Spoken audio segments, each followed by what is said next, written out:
here to tell us about some pretty amazing things happening in Kendall County.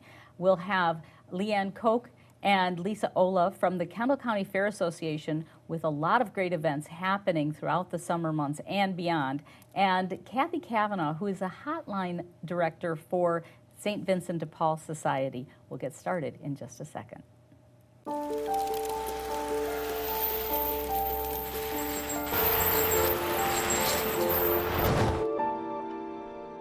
Did you know dragging chains can spark a wildfire?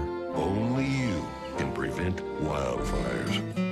Kathy Kavanaugh is our first guest today. Kathy, thanks for being with us on our show. Thank you for having me. That's quite a title, hotline coordinator or director.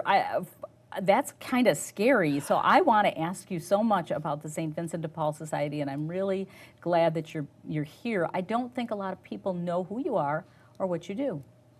So St. Vincent de Paul Society is a national organization. In fact, it's worldwide, and it was started in the early 1800s by some university students in France, and it has grown since then to cover the whole entire world. And so we locally have a conference. I'm with St. Patrick's Conference in Yorkville, and there's conferences all over our area, St. Mary in Plano, St. Anne in Oswego, St. Paul the Apostle in Sandwich. In Aurora, there's several St. Vincent de Pauls. Okay, so it's just like growing and popping up. What exactly do you do? I know that I've seen St. Vincent de Paul thrift shops before. I know you have clothing drives, but I don't really understand your mission and how you operate. Sure. So our mission is a twofold mission. It's one, to grow spiritually, the members itself, and then two, to help people in need. So the crux of our, how to accomplish that is by doing home visits. So when someone calls our hotline, they're in need of help. They can't pay their electric bill. Their electric's going to get shut off. They can't pay their rent because they got in a car accident and they missed work for a month, so now they don't have any money to pay their bills. So they call the hotline, and I explain to them what we're about, and then if it's their desire, we schedule a home visit, and two of us go to the client's home, and we really sit down and talk to them about what's going on, and we share resources, and if we have funds in our kitty, we're able to help them financially too. That's pretty amazing and a daunting task, I would think. And I'm glad that you tell us this because, you know, we need to share this hotline number. I know there are a lot of people in need. Yes. But I think when they call, they probably don't even know where to start. They're probably in a crisis mode or panic mode, and they don't know how to turn. Yes. So usually our calls are filtered from the church. People are calling the church because they're in need, or the health department, or the food pantry, other social service organizations. And they are in crisis mode. So I really try and put them at ease and say, we're going to come and try and help you. And a lot of times that's giving resources. We give everyone a folder at the end of our visit. And this folder has many resources that they may not know about. So, you know, that's a good start. And then, like I said, financially, we can help sometime. We never give clients money directly. We have a treasurer that would pay ComEd directly, or the landlord. So at that home visit, we're collecting information, account numbers, things like that. And that's scary sometimes to people. I was going to ask you how this home visit works. I think sometimes it would be scary for the St. Vincent de Paul members to actually walk into the home. You don't know what to expect. So there's two parts of the story. One, it's you have to be a little bit bold and have a little bit of confidence actually walking into someone else's home. And then the homeowner or the person who, the apartment renter or whatever, is scared too. Sure. And again, I feel that hotline call is so important to put them at ease and explain the whole process. That I think the more information they have, the less scary it is. And as far as the Vincentians going into the home, you know, we trust God, and we're there to help our neighbor in need. We don't know what we're going to walk into, but we know we can roll up our sleeves and try what we can do to help. We have an opening prayer. Would you like to hear the prayer that we say before we do the visit? Or want to do that later? Is it a long prayer? Do we have time? It's not too bad. Sure. We could do it later if you want. Yeah. Yeah, no, I'm just kind of, so you actually pray before you go in? We do. We sit in our car. We go in twos, and we ask for help. We ask that we can clearly see the needs of the individual, and we ask that we can empower them to help themselves too. You know, we're not a sustaining organization. So let me ask you this question. If you go in and you say a prayer before you enter, and then you were telling me before the show you pray after you leave, but you don't necessarily pray with the person. So We do. We ask at the end of the visit. It's if my they want to pray. favorite part of the visit. Not once have I been refused. Okay. And I wondered about that. So you don't necessarily have to be a faithful no, not person, at all. Not a at all. believer of any denomination. No. But it's that feeling of, oh my gosh, someone's actually coming to help. Yes, yes, and someone cares for me, and this stranger cares for me, and so so many times the visit is ending in tears because every visit, whether we have money in our kitty or not, we'll get resources and the offer of prayer, and the prayer is, you know, coming from the visit. It's very personal. It's about what's going on in your life, and you know, it really relieves the person that someone really cares for me. Tell me about your membership. How do people become members? Yes. And how many members do you have? It seems like every day I hear about more need in our communities. And here in our area, we think we're a pretty affluent area of the state of Illinois, but there are so many people in need. And so I wonder about the mission you've taken on and how big it is, or could potentially be. So tell me a little bit more about the people who become members. Yes, yes. So the Vincentians are usually come from the church, but we are open to anybody who's interested in helping the poor. And we have meetings twice a month, and they're on the second and fourth Tuesday of the month at our St. Patrick Conference at 7 p.m. And our current membership is about 7 to 9 people. So it is a big mission for it's a small big group. mission. Yes, we can get, last year we got about 120 calls. And, you know, sometimes the phones are busy and sometimes they're not. So we do our best. Everyone works, so the home visits are done in the evening. And sometimes I'll have to tell the client, we might not get to you for another week or so. So I know what's going on because I'm the hotline coordinator, so I know how many calls are in front of them. Or I know the eviction notice is coming Friday. I'm going to do everything I can to do that home visit tomorrow night, you know, so we can see if we can help. That's awesome. Yeah. Now how can we help this group? What are some of the things that we can do? You know, we can use donations always. Checks can be made out to St. Vincent de Paul. It's a 501c3, so they're tax deductible, and they could be mailed to our church, St. Patrick Church in Yorkville, and you would get a receipt in the mail at the end of the year. And another way is to become a member, become a volunteer. I can give you our hotline number if there's anyone out there who is interested in hearing more. I could really talk to them more one-on-one about it. Or you mentioned the thrift stores, clothing drives. We have a clothing drive in October. The St. Vincent de Paul truck will come to St. Patrick's Church, and anyone can donate their bags of clothing or small household goods. The truck will bring those donations to the thrift store, and then we give our clients vouchers at the home visit to go to the thrift store. And I've been on visits where I've had to stand. They've had nothing to sit on. So pots and pans, you know, clothes, couch, lamp. So that's another way to help is by donating gently used things. That's awesome. That's a wonderful thing that you're doing in the community, and I'm so thankful that you're here.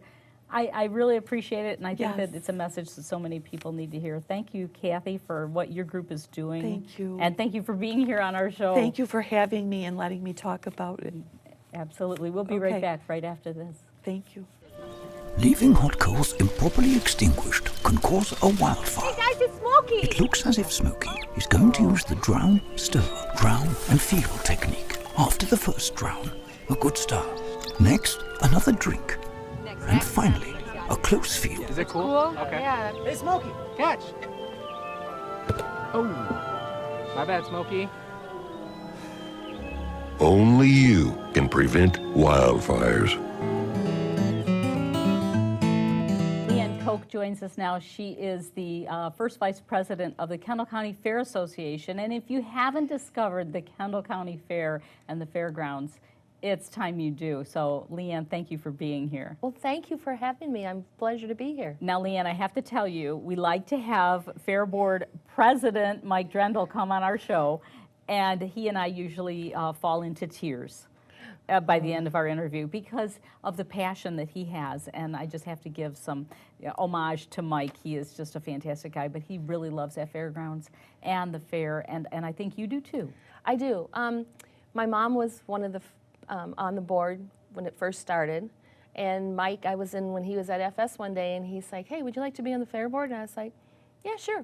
And I didn't quite know what it was going to be. Oh my God, it's so much fun. But I was raised by the method of giving back to the community, and with my dad's veterinary practice, we just felt like we should give back to the community. And I love it. I live and breathe the fair. I just adore it.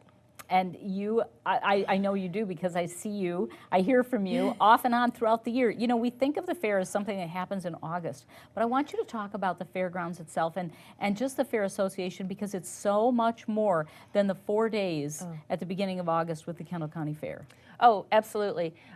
It's amazing. The day after the fair, I'm on the phone with Mike. Mike knows when I call and say, guess what? And he goes, I know, you got an idea. We start working the day after the fair for next year's fair of ideas and what needs to be done. But the fairgrounds are not just utilized for the fair the first weekend of August. We have events there all the time.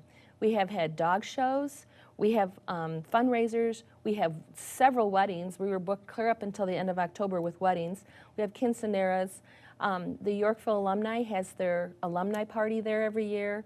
We have retirement parties. We have buildings that can hold like a baby shower for up to 110. Then we have the large building which can hold people up to 500. So we are available for all different types of events.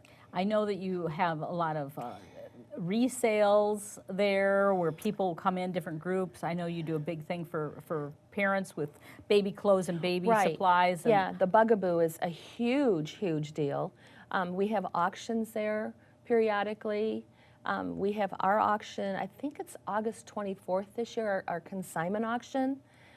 So the grounds are utilized all the time, not just in August. And so a lot of people are discovering what is probably the most beautiful piece of land in Kendall County. Oh, thank you. Yeah, and we're always upgrading. We have a bridge over a water, it's not water, but it's the bridge that they utilize for backdrops we have kids coming out taking their graduation pictures and stuff. So we needed to jazz it up. We had somebody do the hostas on both sides so it looks good. We have a bride's room. We've updated the bride's room. We've updated a lot of the buildings with the help with people within the community and different businesses. All of these things you've done to help you help the community, but it's also helped the fair, hasn't it? It's important to the running of the fair. Absolutely, absolutely. We want people to come and have a good time, you know, the country type feel. That's what we want. So tell me about some of the different events that are coming up this summer and maybe into the fall. What can we expect? I know the fair itself is the first weekend in August. August 1 through 4. Okay. Our consignment auction then is after that. We're working on a few different deals that we will be doing in the fall, possibly like some type of a deal for the kids for Halloween. But I think the fairgrounds are rented out almost till the first weekend of November with different events. Okay, and your fair association itself has some fundraisers that you do for the fair, right? Because I want to say, are you still doing the rodeo? Yes, the rodeo is July 5th and 6th. It's a huge fun time. We have not only the rodeo, we have kids areas. So we have all sorts of stuff for the kids. We do a coloring contest for kids 10 and under. And we do one each day, Friday and Saturday, and the kids that win the coloring contest win bikes. Wow, that's nice. Yeah, we have, I believe we have a, For a coloring contest? yeah, oh yeah, yeah, we have. Can I be a kid? I know, absolutely. We have kids that come and spend an hour coloring because they want to win that bike so bad. We have pony rides, we have petting zoos.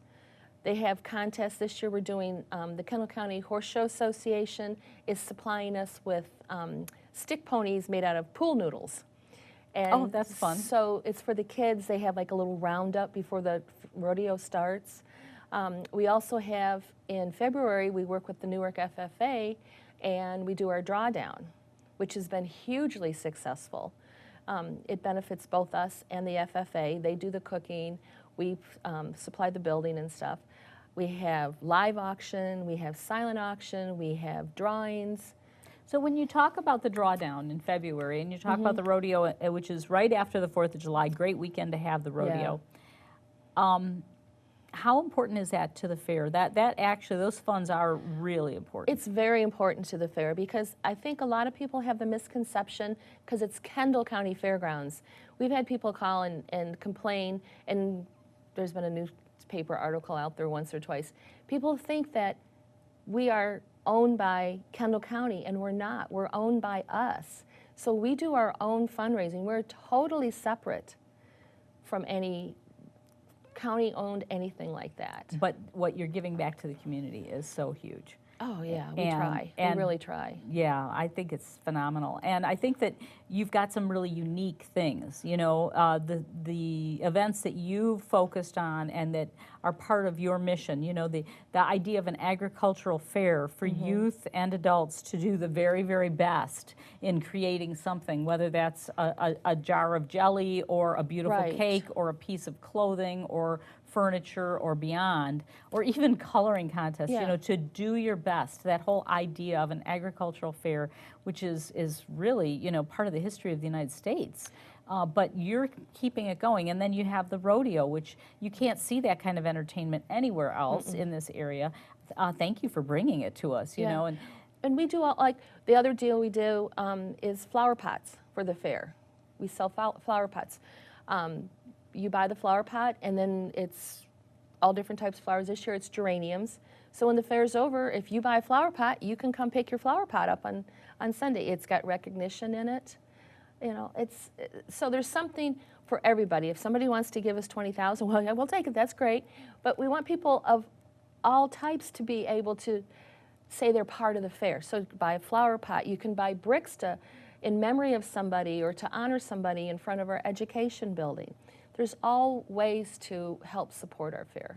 And the nice thing about the fair itself is that once you enter the gates of the fair, it's just entertainment from start to finish. Yeah. Whether you're going to the rodeo or whether you're going to one of these other events, whether you're celebrating a family event, it's a safe, enclosed piece of Right. property. You know, children can run and discover, play, and learn. And Yeah, because let's face it, you know, Kendall County was basically all farmers 30 years ago. And with the developments and stuff, we have people coming out, people go, oh, that's where my milk comes from? You know, the kids are like, well, didn't it come from Jewel? Well, yeah, it comes from Jewel, but it's got to come from here and come here. So that's what we try to show kids, that this is how it comes. We have, last year we had a guy come and showed how to shell corn and how to make rope. And the kids were lined up, you know, 20 deep because they were so intrigued yeah. because this is where it comes from. This is how they do it. So we try to do a lot of that. It's wonderful. It's wonderful to see the educational aspect, and like I said, becomes a mission that becomes part Oh, of yeah. you. And I've always enjoyed every moment that I've spent with members of the Fair Association and on the Kendall County Fair property. And Leanne, I want to thank you for sharing some of thank that you. mission that you have with all of us. And you're right. Okay, here comes the tear stuff. Because the fair would not be possible without Mike. People don't realize that you can call him at 6 in the morning and he's at the fair. And he might be there, and this is not just at the fair, other times. He might be there at midnight. I still think he's got a bed hidden somewhere in there, but he doesn't tell us. But he lives and breathes the betterment of that facility. And we can never, ever thank him enough. And we sure are. You're absolutely right. We can't. And thank you for bringing that up. And we're going to take a real quick break now. We're going to bring up Lisa Ola. She's also a member of the Fair Association. She's going to talk about some of the fun educational aspects for kids and adults. at the fairgrounds. We'll be right back. Leaving hot coals improperly extinguished can cause a wildfire. Hey guys, it's Smokey! It looks as if Smokey is going to use the drown, stir, drown and feel technique. After the first drown, a good start. Next, another drink. And finally, a close feel. Is it cool? Okay. Yeah. Hey, Smokey, catch. Oh, my bad, Smokey. Only you can prevent wildfires. Our final guest today is Lisa Ola. She's also with the Kendall County Fair Association. Lisa, you're the treasurer. I am. Thank you for coming. I wanted to have you come because, like we were talking to Leanne, the story is so big. There's so much to cover. And I know that you're very involved in all of the special events that are happening this year at the Kendall County Fair, August 1st, 2nd, 3rd, 4th. Did I have that right? Correct. Thanks for giving us this platform today also. Now, how did you get started with the Fair Association? I got started through 4-H. I'm a 4-H club leader, and the fairgrounds was looking for some extra bodies on the board. So they asked me, and I said, well, I'll try that, and it's been very rewarding. And I think it's really rewarding to be a 4-H leader too, because those kids are just amazing. They kind of energize us as adults whenever we're involved with youth. It just helps us stay young, but Exactly, it does. It's contagious. so the fair really is not just for kids, not just for adults, but really for families. And I think 4-H is a good vehicle for that. Oh, absolutely, absolutely. More people should know about 4-H and get their kids enrolled in 4-H. It's so rewarding. So how does this work, the fair in general, being what we were talking about earlier, the best of the best, showcasing, how does that work for a youth and for an adult? The fairgrounds gives the 4-H kids an opportunity to be able to exhibit everything that they're working for. Their livestock, for instance. They've got a place to showcase that livestock at the fair. And all their hard work going into, say, raising a pig or raising a chicken, and they can take it out to the fair and exhibit it and show people what they've done and what they've learned. They can, if they don't have the opportunity to do livestock, they can go other avenues, and they can do arts or sciences. They can do a project on beekeeping or butterflies, or it's endless what they can do through 4-H and exhibit out at the fair. And cats and dogs and bunnies too. Oh, correct. They can show rabbits. They can show your dog. You can show your house pets, your cat. You can showcase a project on your pet gerbil. You can't actually show the gerbil, but you could do a nice project, a display project on it. But it gives you an opportunity to, as a parent, extend the kids' education, help them learn all throughout the year, not just what they're learning in a classroom at school, but that the whole world is learning. Oh, absolutely, absolutely. Things that they don't cover maybe in school. You can learn things through 4-H and give your child the chance to display what they've learned. Homeschool parents, it's a great opportunity for homeschool parents to maybe pick up what they might be missing in a public school education, and the kids can actually do that science project and have, that recognition. Have that recognition and also the chance to defend their work, show it, for kind of a grading of sorts. Absolutely. I just think it's a fantastic thing. I want to take some time, though, to talk about some of the unique events that you're going to have coming, because the fair is really where families discover what this is all about. So tell me about what's happening at the fair this year. Well, we've got some new things going on at the fair this year. We will not be having a carnival this year.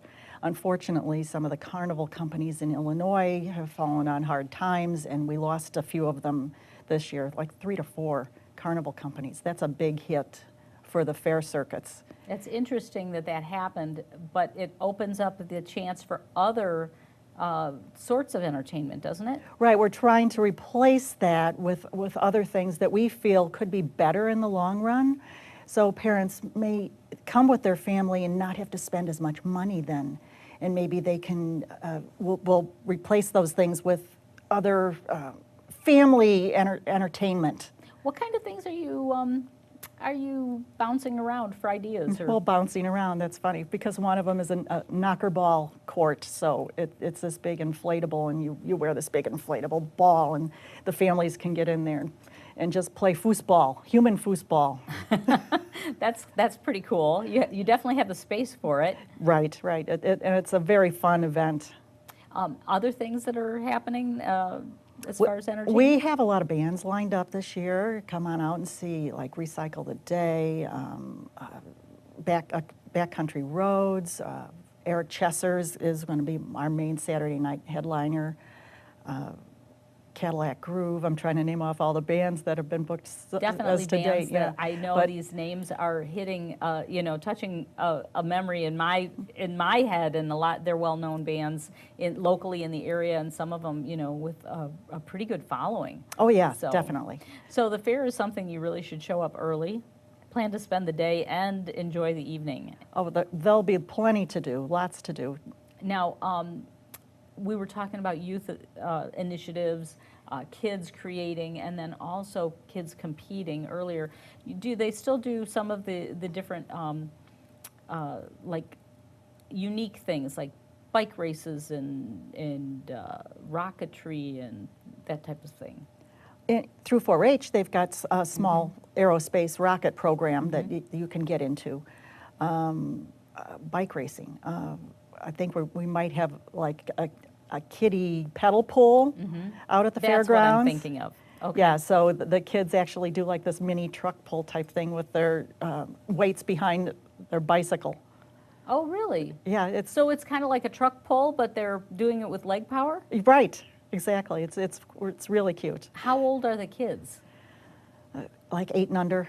Oh, okay. So that's they've got the energy to do it. Oh and- yeah, they do. And we also have a talent show. Oh, tell me about this. You were telling me before the show. Right, children, youth 14 and under, and they have to reside in Kendall County, are open to come display whatever talent they have and show off in our talent show. Do they need to be a 4-H member? They do not need to be a 4-H member, they just need to reside in Kendall County. Okay, so what kind of acts do you see at your talent show, like in years past? Lots of musicians, singers, martial artists, like pom groups. So it stuff could be like an that. individual, like if they're a pianist, they want to roll up a piano or a keyboard onto the stage, or it could be a whole dance troupe. Right. The entire dance ensemble. You could have ballerinas or tap dancers or whatever. Right, exactly. And anything in between. Anything you can think of. How do you get involved in the talent show? There is an application. You can go online at kendallcountyfair.org and look for the application, or give the office a call, and we'll get you signed up for the talent show. Now, that's something that happens during fair weekend. It's during fair weekend. It's on the last day of the fair, Sunday morning, so that would be August 4th this year. Okay. And come on out for the talent show, because every county in the state can do this talent show and then send the winners down to state for a big competition in January. Okay, so the best thing to do is to get on that website. I know the website is going to be constantly adding new things as things come in, and they can find out all about the fair as well as all of the events that we talked about earlier in our show. That's the place to look. Okay. Lisa, thank you so much for sharing that perspective as a 4-H leader, as someone who's worked with youth, and as someone who loves the fair. I really appreciate you being here. And that's going to do it for us today. Thank you for being with us here for Fox Valley Television. I'm Barb Nadeau.